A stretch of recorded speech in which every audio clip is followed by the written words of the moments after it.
Jesús sacramentado. En el nombre del Padre, y del Hijo y del Espíritu Santo. Amén. Invoquemos al Espíritu Santo para que nos ilumine en este momento de reflexión.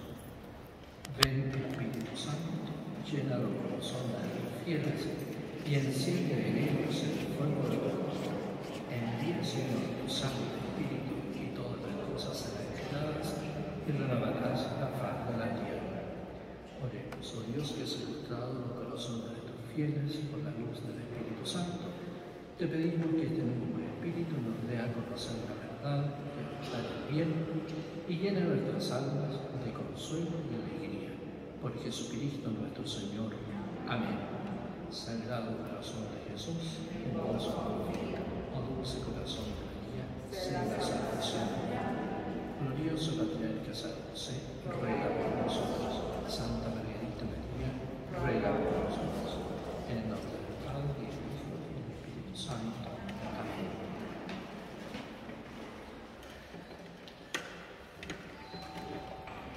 Hemos de dar gracias a Dios por este día, este momento y en este lugar,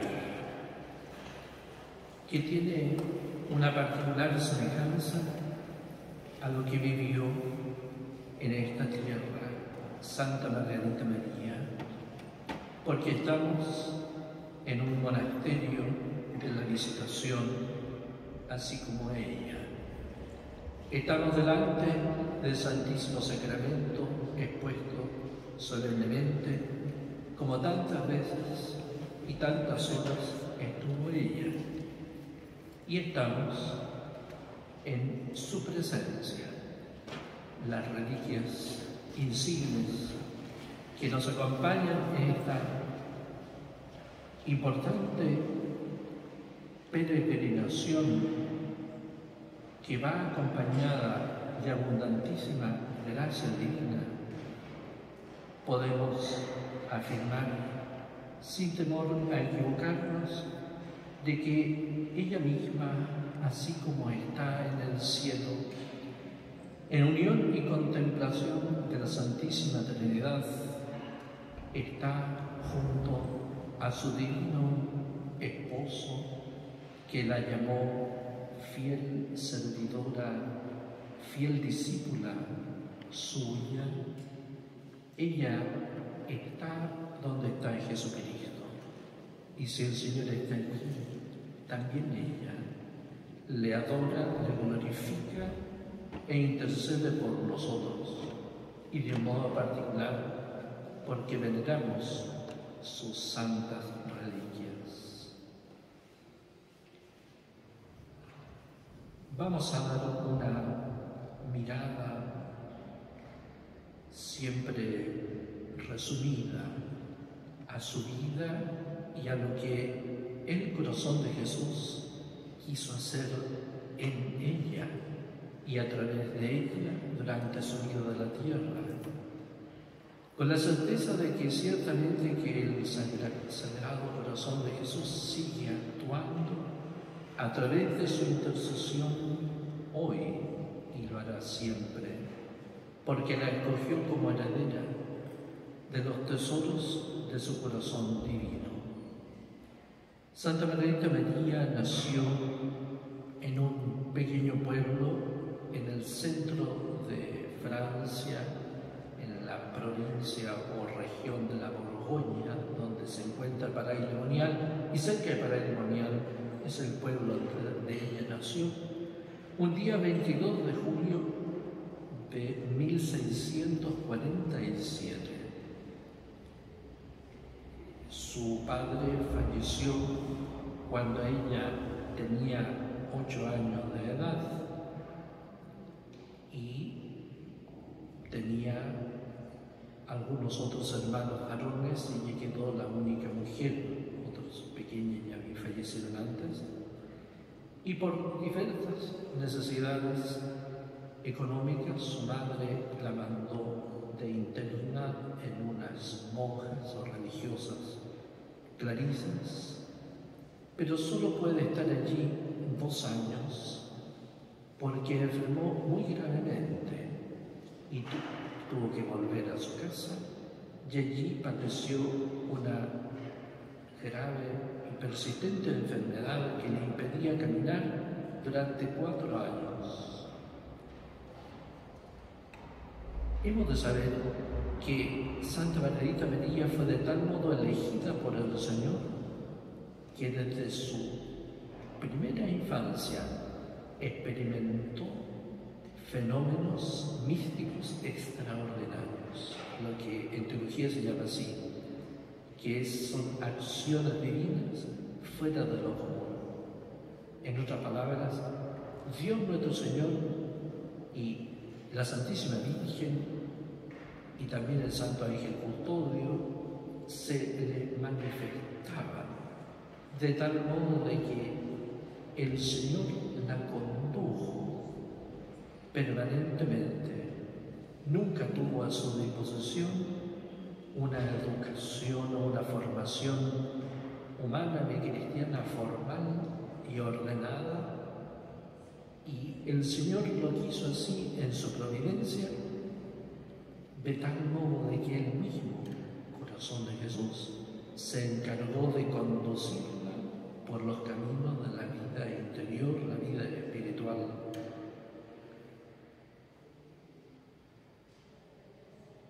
Por eso que en los escritos que nos quedan aparecen estas manifestaciones de Dios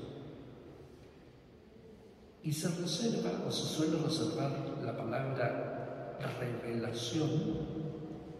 revelación privada, a aquellos otros acontecimientos todavía más maravillosos y grandiosos que ella recibió siendo ya religiosa de la visitación.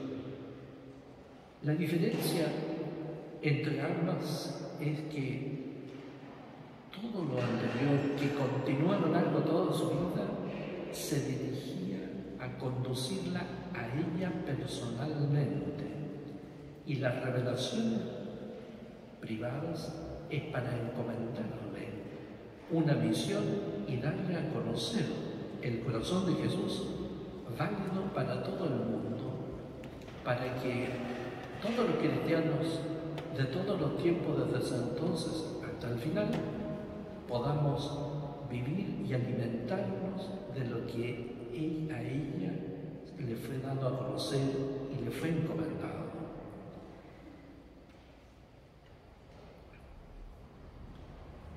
Por eso vamos a relatar y enumerar varias de estas manifestaciones, porque las necesitamos conocer para darnos cuenta de la grandeza y abundancia, sobreabundante, la grandeza sobreabundante de las gracias especiales recibidas por esta santa, que sin lugar a dudas es una de las grandes mujeres místicas que en la Iglesia han existido a lo largo de su historia.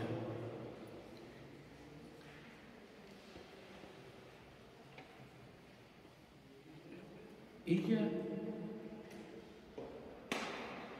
por la abundancia de esta gracia divina, fue una mujer profundamente humilde, es decir, pequeña delante de Dios. Es tanta la luz de la verdad divina que se considera ella siempre la última. Se humilla a sí misma y a su vez, en ciertos momentos, expresa su confusión. ¿Estaré engañada? ¿Será de verdad Dios, el Señor, el que me conduce? ¿O estará aquí el mal espíritu? Tuvo que esperar bastante tiempo para que desde el exterior, desde la autoridad, se le confirmara y estuviera absolutamente segura. Por otra parte, nuestro Señor actuaba dentro de ella de tal modo de que, por mucho que ella quisiera evitar este camino extraordinario, no era posible. De tal manera que ese es uno de los signos de la autenticidad y la veracidad de lo que el Señor hizo en ella. porque en ningún momento dependió de su propia voluntad ni de su propia iniciativa. Podemos decir que ella fue como inundada por la fuerza, por el fuego del amor divino, por el esplendor de la luz, de la verdad de Dios. Tanta también es esta luz que al tener tanta luz de verdad divina y de santidad divina, al contemplarse a sí misma se considera muy pecadora y como que sus pequeñas faltas o pequeños defectos fueran enormes resistencias a la gracia divina, lo que le producía mucho sufrimiento. Y también por esta semejanza con el corazón de Jesucristo que el Señor fue produciendo dentro de ella, pudo comprender de un modo íntimo, de un modo interior, cómo el amor de Jesucristo es inseparable del misterio de la cruz, del sufrimiento. Y así pudo aceptar el sufrimiento, sobrellevarlo sin nunca rechazarlo, sino incluso descansando en él. Algo que a nuestra mente humana, a nuestras costumbres, a nuestro modo de ser, a nuestra sensibilidad humana, puede ser chocante. Y sin embargo, el Señor la transformó de tal modo de que la hizo efectivamente en su corazón semejante al suyo, como nosotros decimos en esa célula ejaculatoria: Jesús manso y humilde de corazón, a mi corazón semejante al tuyo. Santa Margarita María fue transformada y convertida de tal modo de que acompañaba permanentemente a nuestro Señor en aquellos dolores, angustias y sufrimientos que padeció nuestro Señor en el huerto de los Olivos. ¿De dónde nosotros podemos conocer o conocemos todo esto? Ella era muy silenciosa y muy humilde. El Señor le dio a conocer que solo podía hacer algo siendo ella religiosa cuando la obediencia se lo indicaba, de tal manera de que ella buscaba obedecer, dándose a conocer por completo en todos los detalles de su vida a la superiora que correspondía.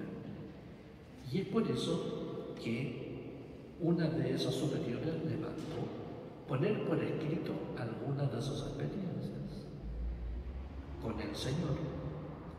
Uno de sus directores espirituales, el principal, San Claudio de Colombier, le mandó también que pusiera por escrito las más grandes revelaciones. Y otro sacerdote, el padre Roland, pasados algunos años, le mandó que escribiera toda su vida.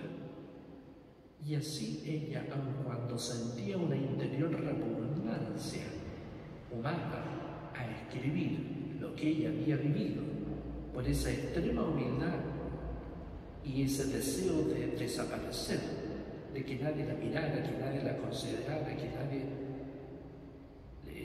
la alabara, la enalteciera, se dedicó, en medio de esa repugnancia interior, a escribir durante un determinado tiempo.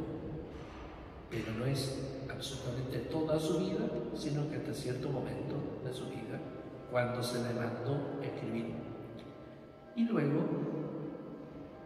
sí se conservan aproximadamente 140 cartas que escribió, a su vez a petición, porque le consultaban religiosas, sacerdotes, diversas cosas.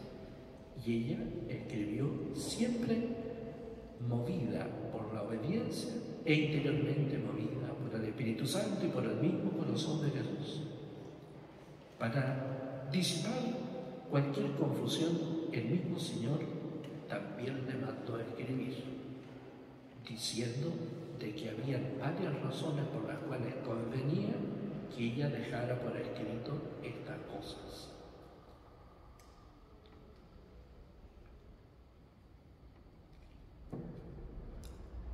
Voy a leer algunas para ilustrar del libro de la autobiografía algunas de estas afirmaciones que hemos hecho. Relata ella misma que, sin saber bien de qué se trataba, teniendo muy poca edad, puede calcularse alrededor de 6 años de edad, ella comenzó a decir, impulsada por Dios mismo: Señor, yo me entrego completamente a ti y hago voto de castidad. Solo después, cuando ya tuvo la edad suficiente, fue consciente de esto, a lo cual Dios mismo le llamó. Su palabra dice, sin saber lo que era, me sentía continuamente impulsada a decir estas palabras: oh Dios mío, te consagro mi pureza y hago voto de perpetua castidad. Una vez las dije entre las dos elevaciones de la Santa Misa, las elevaciones cuando el sacerdote muestra la orden consagrada y el cáliz consagrado, que habitualmente yo escuchaba la misa de rodillas, desnudas en tierra, por mucho frío que hiciera. No comprendía lo que había hecho, ni lo que quería decir la palabra voto, ni tampoco la palabra castidad, pero toda mi inclinación era ir a ocultarme en un bosque, y nada me lo impedía más que el temor de encontrar a algún hombre en aquel sitio.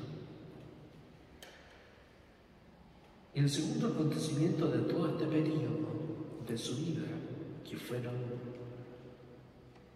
aproximadamente 24 años tenía cuando entró al monasterio. Estamos hablando de la infancia y juventud. Ella escribió: la Santísima Virgen siempre tuvo grandísimo cuidado de mí. Yo recurría a ella en todas mis necesidades y ella me sacó de grandísimos peligros. Al principio no me atrevía a dirigirme a su divino Hijo, sino siempre a ella, a la cual ofrecía el rosario hincada de rodillas y haciendo muchas genuflexiones, besando el suelo tantas veces como Ave María rezaba. Esto es aproximadamente antes de los 10 años de edad. De tal manera que ella reconoce esta protección especial y la devoción profunda que tenía a la Virgen. Después de esta extraña enfermedad que duró 4 años, milagrosamente sanó por intercesión de la Santísima Virgen, porque le hizo un voto de consagrarse a ella, prometiéndole que si se sanaba, un día sería una de sus hijas, consagrándose a ella. E inmediatamente sanó. Un signo de esta llamada divina. Ella misma escribe que de ahí en adelante la misma Santísima Virgen le hablaba, ella comprendía las palabras, y no era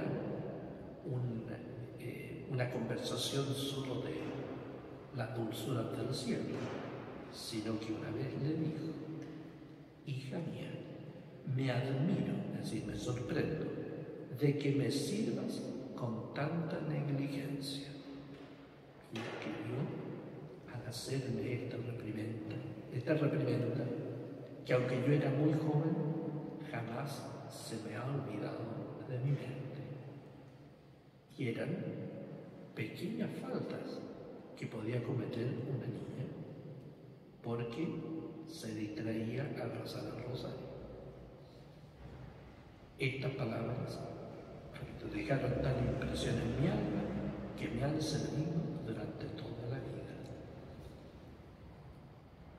Luego viene un periodo de la adolescencia y la juventud, y que ya sana, hacía la vida normal, pero su madre viuda tuvo que acogerse a vivir en la casa de otros familiares que le hicieron la vida bastante imposible, tanto a la madre como a la hija. Eran tiempos muy diferentes a los nuestros, y ella debía someterse a la obediencia en todo a esas parientes, hasta para salir a misa, para salir a cualquier cosa, etc. Y eso la hizo sufrir mucho también, como veía sufrir a su madre, que también padeció muchas enfermedades, y ella se dedicó a cuidar a su madre en esos dolores.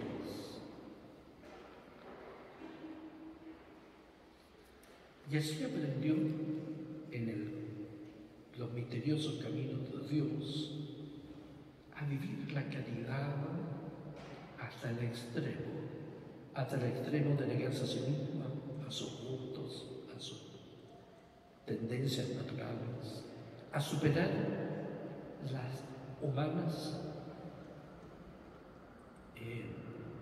repugnancias, por ejemplo, a sanar heridas o hacer cierto tipo de aseos.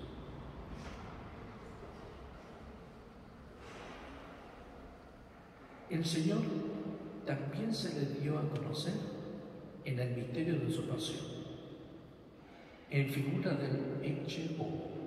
Ecce Homo es una palabra en latín que está en el Evangelio, cuando Pilato muestra a Jesús coronado de espinas después de haberlo azotado, y le dice a la muchedumbre: he aquí al hombre. Ecce, he aquí, Homo, el hombre. Entonces, esa imagen que vemos representada del rostro de Jesús coronado de espinas se le suele llamar Ecce Homo.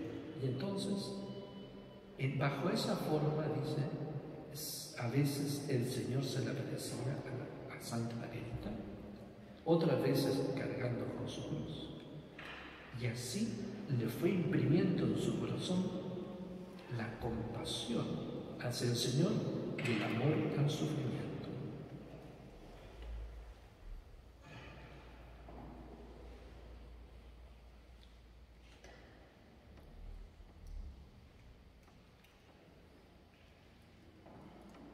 Este crecimiento en el amor al Señor, en el sentido del sufrimiento cristiano, acompañando a Jesucristo, la confundían y la hacían sentir humillada al considerarse muy indigna de esta elección de Dios. Por otra parte, el Señor la llenaba de consuelos divinos, aun cuando ella no supiera expresar en palabras lo que sentía y qué significaba eso. La elevó a un grado de oración muy alto, oración ciertamente mística, como se llama en teología, que después, o aparte de las oraciones vocales, ella, especialmente cuando le daban permiso para ir a la iglesia a hacer adoración del Santísimo Sacramento, dice, se quedaba de tal modo absorta al contemplar a Jesús en la hostia consagrada que jamás tenía ni la más mínima distracción. Su corazón estaba en una unión de amor con Jesucristo que podía estar largo tiempo sin necesidad de pensar particularmente en ninguna cosa ni de pedir nada. No obstante, ella escuchaba hablar en las predicaciones de que había que hacer oración, y ella estuvo convencida muchos años de que ella no sabía hacer la oración.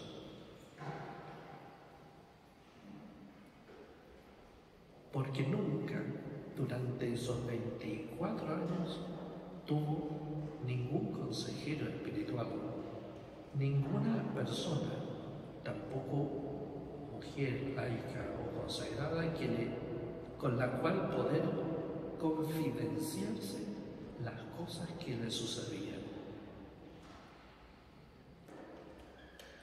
Poco a poco el Señor y la Santísima Virgen la van conduciendo a renunciar a las cosas del mundo, porque sus familiares querían que contrajera matrimonio.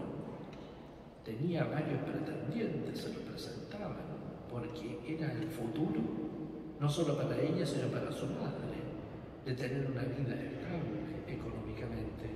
Ella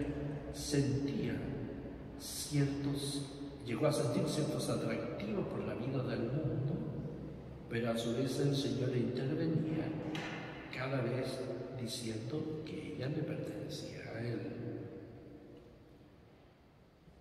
Hasta que llegó un momento en que los deseos de la vida religiosa se marcaron en su alma de modo que ya no podía dudar.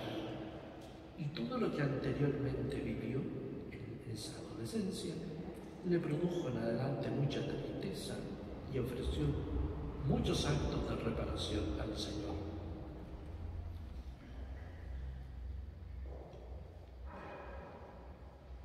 Escribe ella: pasados varios años entre todas estas penas, combates y otros muchos sufrimientos, sin otro consuelo que el de mi Señor Jesucristo, que se había constituido en mi maestro y guía, revivió el deseo de la vida religiosa tan ardientemente en mi corazón que me resolví a abrazarla a costa de cualquier sacrificio. Pero, ay de mí, todavía no pudo cumplirse este deseo sino 4 o 5 años más tarde, durante cuyo tiempo, redoblándome por todas partes mis penas y combates, procuraba redoblar también mis penitencias, según me lo permitía mi divino Maestro. Cuando tenía grandes deseos de penitencia, se lo preguntaba al Señor, y Él le decía lo que podía hacer y lo que no debía hacer. Esto era cuando tenía ya 19 años.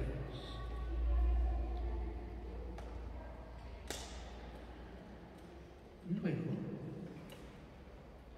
el mismo Señor, llegado el momento, le dijo lo siguiente: te he elegido por esposa mía, y nos prometimos fidelidad cuando hiciste el voto de castidad.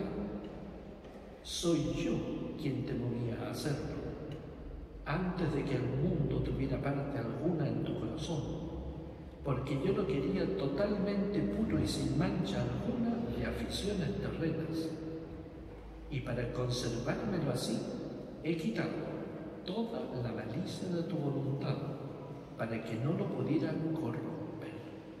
Y después te confié el cuidado de mi Santa Madre, para que te formase según mis designios. Es decir, cuando ya tenía casi 20 años, el Señor le explica lo que había pasado desde los 5 años hasta los 20. Esto había pasado. Todo era de Dios. Y la Santísima Virgen la fue formando, corrigiendo los defectos y aumentando en las virtudes. Una vez que decidió ingresar a la vida religiosa, sus hermanos, otros parientes que tenía un pariente que era sacerdote, querían que entrara al convento de las monjas ursulinas, y ella no le parecía que era para ella. Hasta que,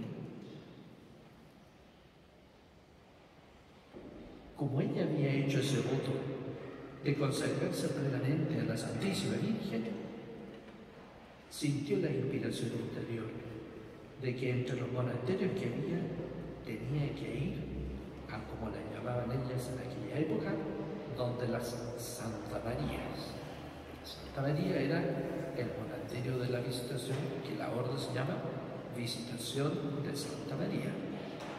Y entonces, finalmente, le dijo a uno de sus hermanos que la llevara a conocer, y apenas entró en el locutorio del monasterio, el Señor le dijo interiormente: aquí es donde te quiero. tal manera que todas las dudas desaparecieron definitivamente. E ingresó al monasterio de la Visitación de Palaimonián el 20 de junio de 1671 a los 24 años de edad. Allí el Señor comenzó a purificarla completamente de todo lo mundano y le enseñó un amor perfecto, completamente unido a la obediencia. Solo a través de esta obediencia a las superiores pudo vivir verdaderamente consagrada a Dios.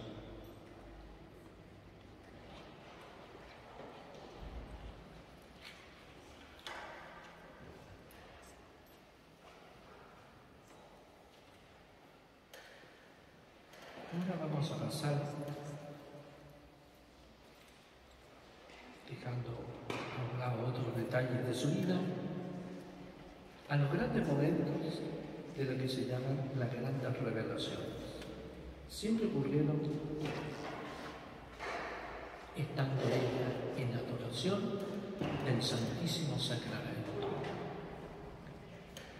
En la primera ocurrió a los 2 años de ingresar al monasterio, en la fiesta de San Juan Evangelista, 27 de diciembre de 1673, en que el Señor se le muestra como el Salvador de todos.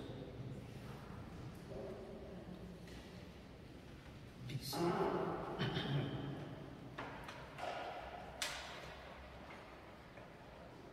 estando delante del Santísimo Sacramento, me encontré penetrada de la divina presencia, pero tan fuertemente que me olvidé de mí misma y del lugar en que estaba.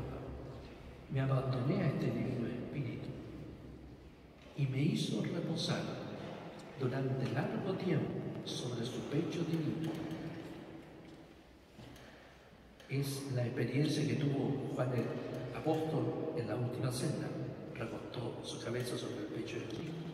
Ahora místicamente lo hace Santa María durante un largo rato, en el cual dice: me descubrió las maravillas de su amor y los secretos inexplicables de su sagrado corazón, que hasta entonces me había tenido siempre ocultos. O sea, todas las comunicaciones anteriores habían sido preparación para esto. Todo lo anterior fue un conducir su alma a la pureza y perfección del amor, pero aquí se lo descubrió de un modo tan efectivo y sensible que no me dejó motivo alguno de duda, a pesar de tener temor de engañarme siempre en todo lo que digo que me pasó. Él me dijo, Jesús me dijo: mi divino corazón está tan apasionado de amor por los hombres y por ti en particular, que no pudiendo ya contener en sí mismo las llamas de su caridad ardiente, es necesario que las comunique por tu medio y que se manifieste a todos para enriquecernos con los preciosos tesoros que te descubro, los cuales contienen las gracias santificantes y saludables necesarias para separarlas del abismo de la perdición. Te he elegido como un abismo de indignidad y de ignorancia para la realización de este gran designio, a fin de que sea todo obra mía. Aquí está el gran misterio del amor infinito de Cristo, primero para ella y luego para todo el mundo, para la salvación, mostrando el corazón. Jesús dice: se van a salvar, aunque estén al borde del precipicio del infierno, de la perdición. Y te he elegido a ti, con tu indignidad y con tu ignorancia, para que no te atribuyas nada a ti misma, sino que todo sea para mi gloria. Es lo que le dice enseguida. Ella, humilde, se considera indigna. Y entonces Jesús, para superar completamente esa indignidad, le pidió: dame tu corazón. Y ella le dijo: aquí lo tienes. Y el Señor, misteriosamente, ella ve su corazón como un átomo, de eso, de una cosa pequeñísima, sumergido en el fuego del corazón de Jesús. Y allí, envuelta en esas llamas como consumido, Jesús se lo devuelve y se lo vuelve a instalar dentro de su interior. Y le dice: este ardor no se extinguirá ni podrá encontrar refrigerio, a no ser por un poco en el desangramiento, cuya sangre marcaré de tal modo con mi cruz, que en vez de alivio te traerá humillación y sufrimiento. Por esto quiero que la pidas con sencillez, tanto para practicar lo que se te ordene, como para darte el consuelo de derramar tu sangre sobre la cruz de las humillaciones. De tal modo de que, como signo de esta primera gran revelación, ella conserva este ardor todos los días de su vida hasta la muerte, y le arde de un modo particularmente intenso los días viernes, y más los primeros viernes de cada mes. Como señal de que esto no es imaginación, le dice Jesús: por eso sufrirás este ardor en tu costado. Y más todavía, así como hasta hoy tú te llamas mi esclava, desde hoy yo te llamo discípula muy querida de mi sagrado corazón. Como en tantos acontecimientos bíblicos, el Señor le cambia el título, porque comienza una misión nueva. Ahora es discípula predilecta muy querida de mi sagrado corazón, porque quiere que todos a través de ella sepan el amor infinito del corazón de Jesucristo. Un año después, otra gran revelación pública.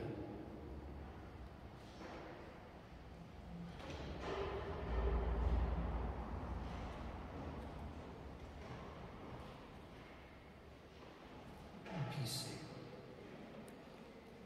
se le muestra, nuevamente estando delante del Santísimo Sacramento,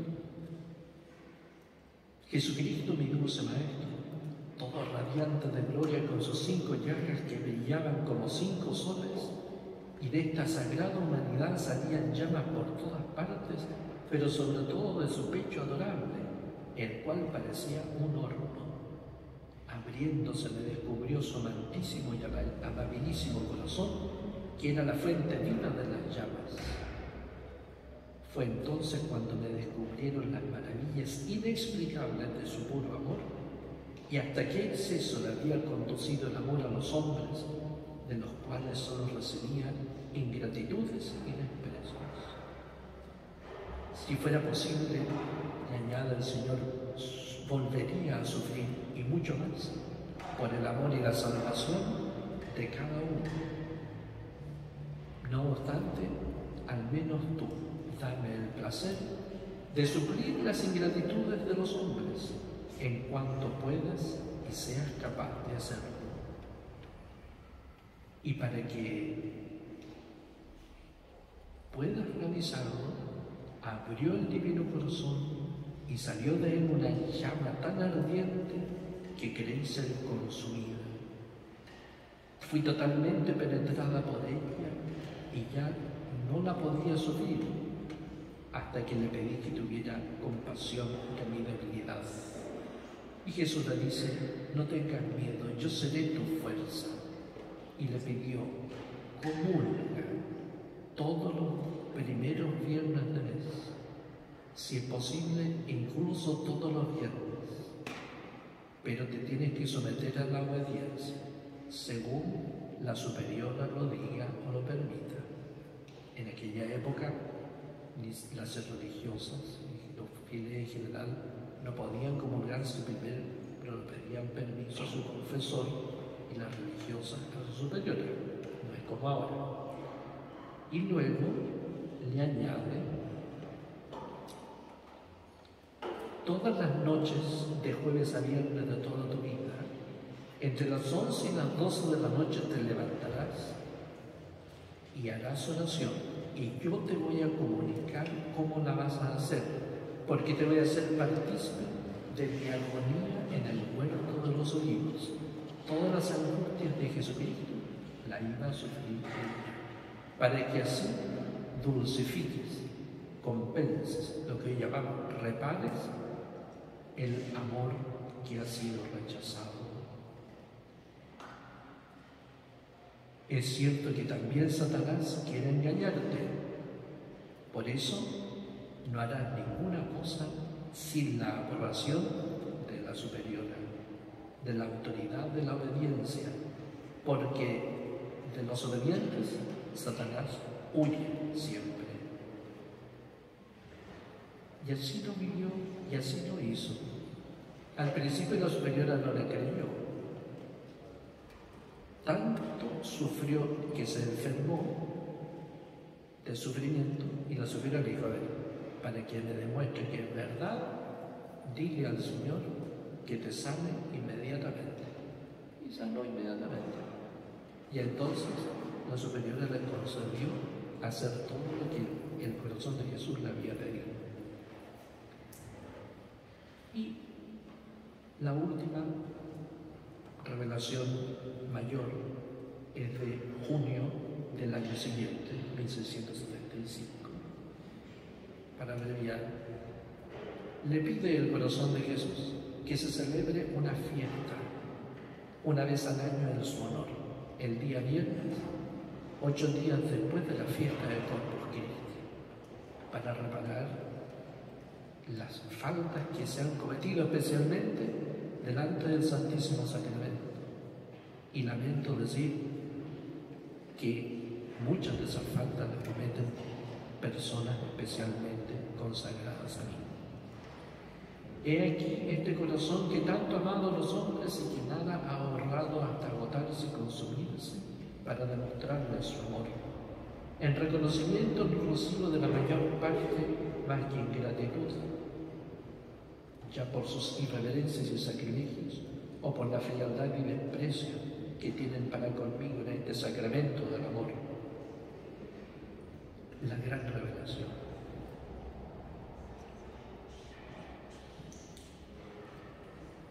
Pasaron todavía algunos, en el mismo año, 1675, el Señor le dijo que iba a tener la ayuda de un sacerdote, a quien llamó siervo fiel y perfecto amigo suyo, San Claudio de la Colombia, sacerdote jesuita, que durante 2 años la atendió y le dijo desde el primer momento: todo lo que usted ha recibido es verdad, es de Dios, porque las pruebas de su vida, es decir, la obediencia, la humildad, el amor al sufrimiento, el desprendimiento de sí misma, hacen que estas comunicaciones divinas sean, sin lugar a dudas, verdaderas.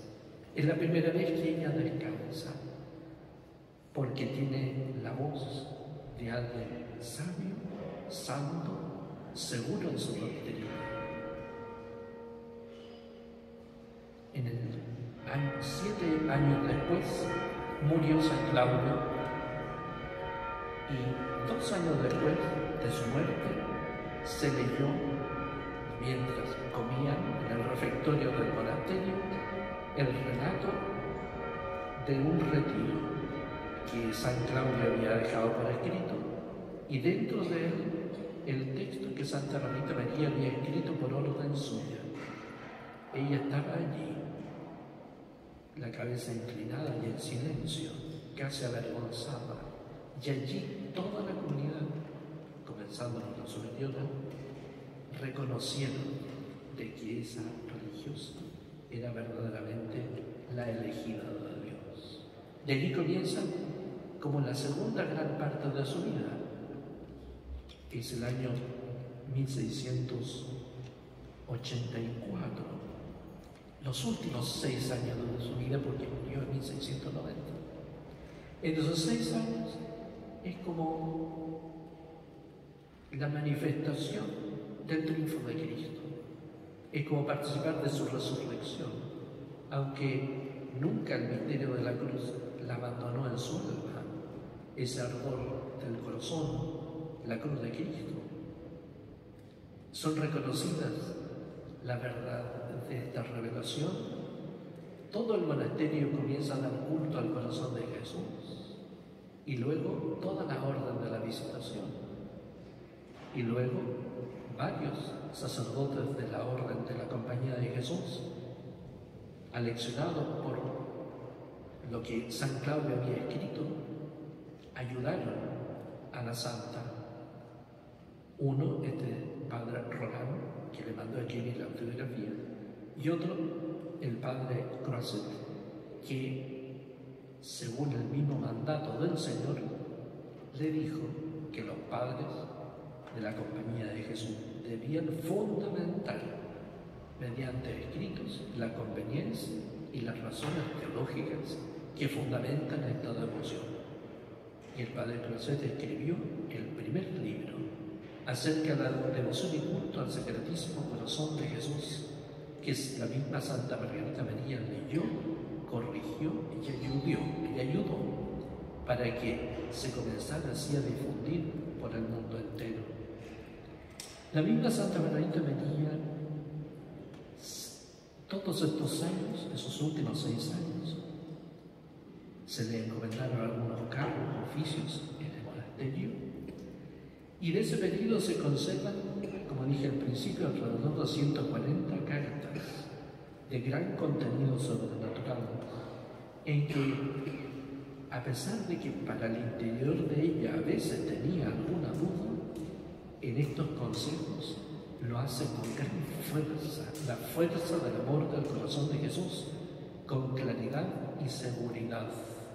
Se muestra allí como una gran maestra de vida interior, de cómo amar al corazón de Jesús, de cómo desagraviarle, de cómo es necesario desprenderse de cualquier apego o amor desordenado a cosa o persona alguna, cómo permanecer en la humildad, cómo confiar absolutamente en el amor que el Señor nos tiene, con libertad de espíritu y con paz del alma, como Jesús le había dicho. Basta mostrar este corazón divino, que Él actuará en los corazones humanos, y cada uno toma la decisión. Precisamente movido por el amor divino, esta devoción comenzó a encender el fuego de esta caridad por todo el mundo. Dentro de esas cartas se encuentran lo que después otro autor anónimo resumió en las 12 promesas del Sagrado Corazón. Solamente enuero la última, llamada la gran promesa. Te prometo en la excesiva misericordia de mi corazón que su amor omnipotente concederá a todos los que comulguen 9 primeros viernes de mes seguidos la gracia de la penitencia final. No morirán en mi desgracia y sin haber recibido los sacramentos. Mi divino corazón será su asilo seguro en los últimos momentos. Este fue como un fuego de amor divino que inundó toda la Iglesia. Pero hubo que esperar, porque hubo muchos, también dentro de la Iglesia, que se opusieron. Pero el Señor se fue abriendo camino. Santa Margarita María partió de esta tierra al cielo el 17 de octubre de 1690, a los 43 años de edad. Fue beatificada por el Papa Beato Pío IX en 1864, es decir, 170 años después. No fue nada fácil ni rápido, y fue canonizada por el Papa Benedicto XV en el año 1920, 230 años después de su muerte, porque no faltaban personas importantes que tenían dudas. ¿Cómo el Señor va a prometer tanto? En el fondo decían. Y no, así es la verdad. Y su gran confesor fue beatificado por Pío XI en 1939 y canonizado por San Juan Pablo II en 1992. De tal modo que nosotros tenemos seguridad absoluta. Todo lo que recibió Santa Margarita María es verdad. Que ella fue constituida heredera, en otras palabras de Jesús, de su corazón para el tiempo y la eternidad. De tal manera de que con toda seguridad podemos recurrir a ella para que ella siga mostrándonos el corazón divino de un modo interior, para que nosotros que no tenemos caminos extraordinarios sino los habituales, por medio de sus palabras, de sus escritos, pero sobre todo de la oración crística, de la comunión de los primeros viernes de mes, de la hora santa en reparación al corazón de Jesús, el Señor mismo nos haga pertenecer a Él para siempre. Que nuestros corazones sean verdaderamente semejantes al corazón de Jesús. Que así sea. Gloria al Padre, y al Hijo, y al Espíritu Santo.